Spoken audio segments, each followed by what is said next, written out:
What's up, YouTube and Dojo? I got back from the Anderson KMC today. I was water sieve. I ended up placing 14th. It was kind of bullshit. Clint and I both got boned.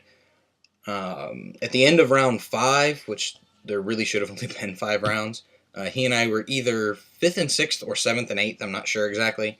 The TO wasn't showing us the actual standings in between rounds to try and keep people from drawing on purpose and manipulating points that way, which I thought was actually pretty cool. Most people ended up deducing where they were well enough to they ended up doing it anyways. But he tried, so I give him credit for that. We ended up right before we started, a 33rd player registered, which ended up giving us the 6th round. Clint and I, we had to play in round 3. We thought it was going to be a good thing that there was the 6th round, but it ended up boning us both. Round 1, I played against this bottle variant of Greed Dragon. He was playing 57 cards. It was actually a really good deck, really good player. 2-1. Game 1 I lost. I had no progression, and he had like the perfect progression.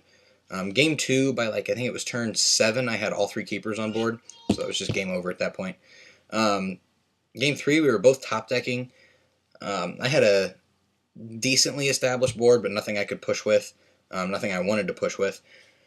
And he ends up top decking Dreadclaw for a +4. I top deck Spark Cage, tapped down his Dreadclaw, and the draw off Spark Cage was Skull Shatter. I was sitting on 12 mana, so I Skull Shattered off his +4 and then just ended up wrecking him from there. Round 2 was Drakons. Up until this point, I had never lost a rush matchup, but it was totally stupid. I went 1-2. Game 1, I had no blockers and 1 Terror Pit and shields. Game 2, I opened with Strider, which was great. I hit him with all 3 Mesmerizes and ended up pushing through with Titronus, Andro, Lyra, and then I had 3 for blockers on board. Game 3, I ended up with a Strider by like turn 3, I think it was, and I ended up having 1 root and shields, and that was it, so it was just stupid. Round 3, I had to play Clint. He was playing Aiden's Keeper Control with like just a 4-card difference, but he was still playing 54 cards. We ended up going 1-1. Time was called in Game 2. I had won Game 1, and he ended up winning that second game. Kind of a phone call killed it for me. My fiance calls me, and I'm like, okay, she knows she shouldn't be calling me, so I'm guessing there's something really bad, something's wrong. She was calling me from the hospital because she fell and apparently almost broke her foot or something. So she was just telling me what happened. We were on the phone for like 30 seconds. I hang up, I go to finish my turn, and time gets called on us. Had I not taken the phone call and time was called on, I would have finished my turn and time would have been called on his turn, which meant that last turn of the 5 count would have been my turn, and we both would have been at 0 shields. Instead, he had 2 or 3. I had a pretty big board, but when I went to push the previous turn, I hit a Storm Spark, so that stopped my push, and then he ended up pushing through my shields to drop me to 0, and he had that 2 or 3 left. If I had had the 1 more turn to break his shields, we both would have been at 0, and it would have been a 1-0-1 in my favor for the match. But oh well, we're like, okay, I was up paired to him, so he was 2-0, and I was 1-1 going into that round. And we're like, all right, well, at this point, being 6 rounds is probably a good thing, because it's going to mean that theoretically there's the possibility that no one is going to be undefeated. So when everybody has at least 1 loss, our draw right here is going to put us 1 point higher. Hopefully, since the TO wasn't showing pairings, people weren't going to be able to draw, and that was going to be good for us. So, round 4, I have to play against Greed Dragon. 2-0. Game 1, I decked him out. Game 2, I pushed through with double Titronus and triple Andro. Round 5 was Light, Darkness, Water Control. He was playing 50 cards, but he was playing Skyforce Champions instead of Dragon. So no Lyras. Instead of that, he was playing Starlight Strategist. He was playing Radiant Dawnbringers. He was playing the Evo Azuri, whatever her name is. The deck was okay. It was just slower than it should be because he's playing Skyforce Champions, and he ate it because of it.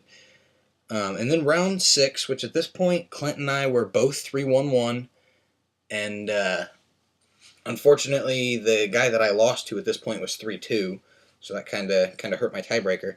Clint and I were either in 5th or 6th or 7th and 8th. We're not exactly sure, but we were in top, and we had to play the last one, so we were in a position where we both had to win this time. It was against Lightwater Fire Dragons, and he ended up winning it 2-1. Game 1, he bottled into Immolator. on like turn 5 or 6, and then dropped like double awakened after that. So that was pretty ugly. Game 2, I decked him out. He had a better established field than I did. He dropped. He had Immolator that he hard cast on turn 11 while he had nothing else. He broke 3 shields. I dropped an Andro back to 4. He dropped a Infernus, the Awakened, broke 3 more shields. I knew my last shield was a Root Trap from Crystal Memory, and for some reason he attacked with the Awakened first, so I Root Trapped his Immolator while I had no shield, so there was nothing to break, and got that off the board. And then I ended up pierce looping my own Andromeda to keep giving me 2 shields. He would break 2, I would get 2 back. He'd break 2, I'd get 2 back, and I ended up decking him out. And then in the 3rd round, he's like, okay, I can't let you have any progression, so he plays Nyx on turn 2, or Lux on turn 2, Nyx on turn 3, and attacks with the Lux. And he hits Terror Pit. So I'm like, fuck, I don't have a choice. I'm sitting on 2 mana. I can't just let the Terror Pit go to hand, so I have to kill that Nyx. It'll slow his progression. He won't get draws, is what I gotta do. Turn 4, he drops a Hyperspeed. Turn 5, he drops another Hyperspeed.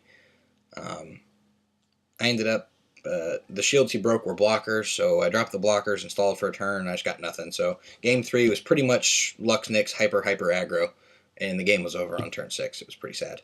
But anyways, the deck I played is called Buggy Terminus.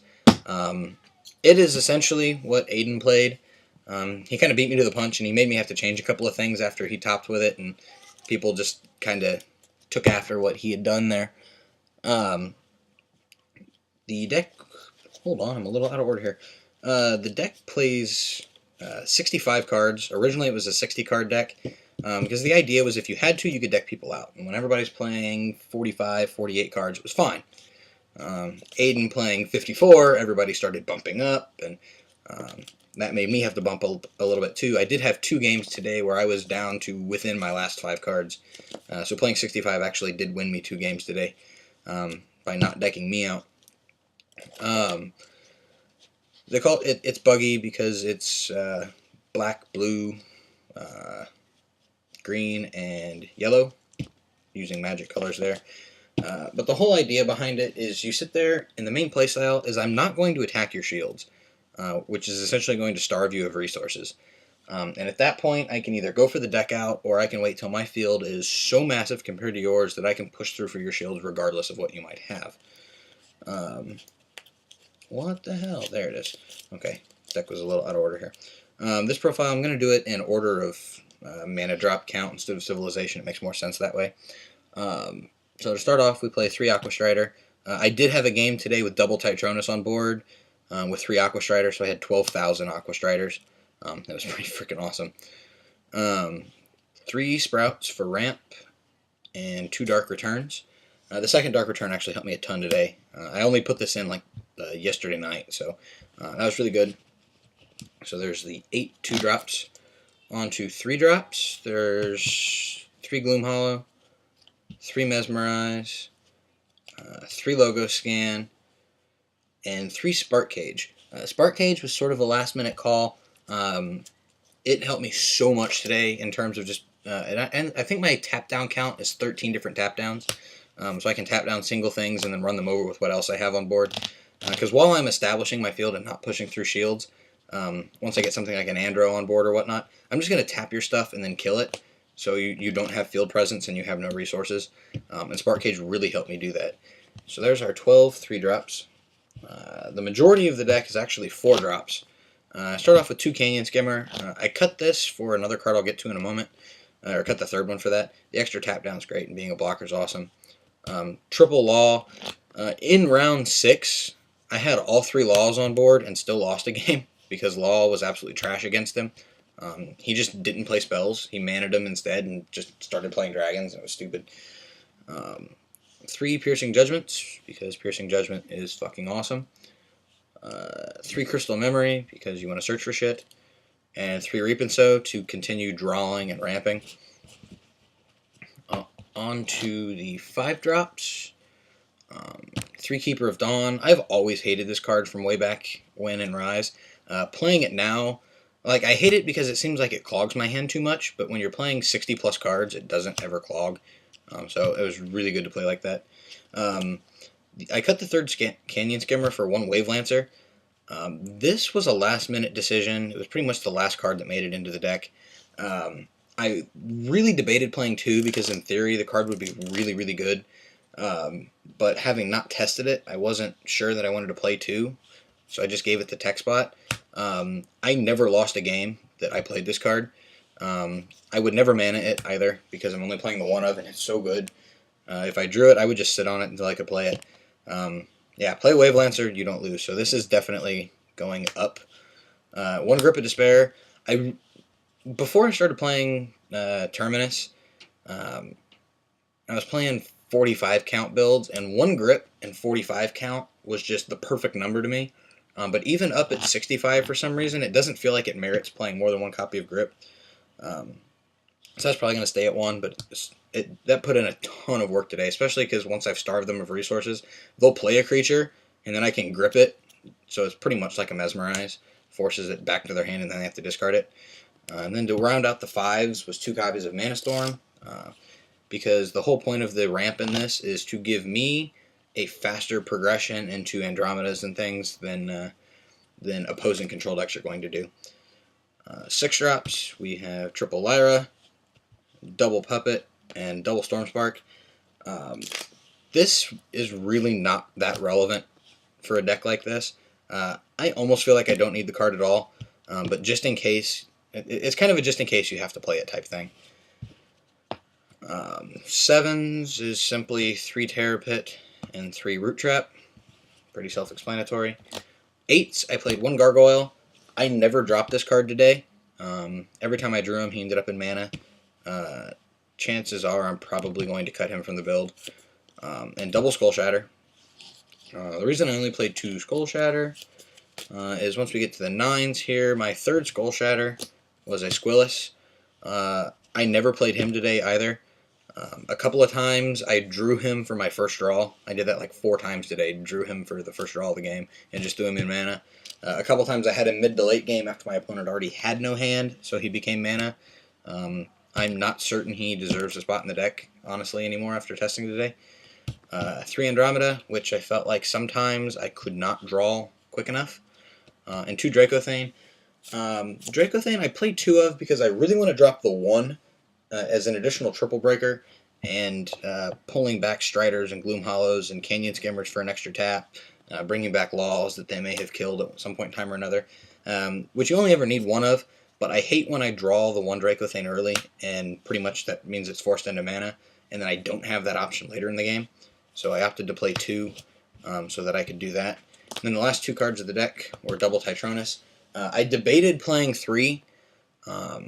I don't think 3 is right, even in 65 card decks. 2 is still really good. As for changes in the deck, Wave Lancer is definitely going to 2.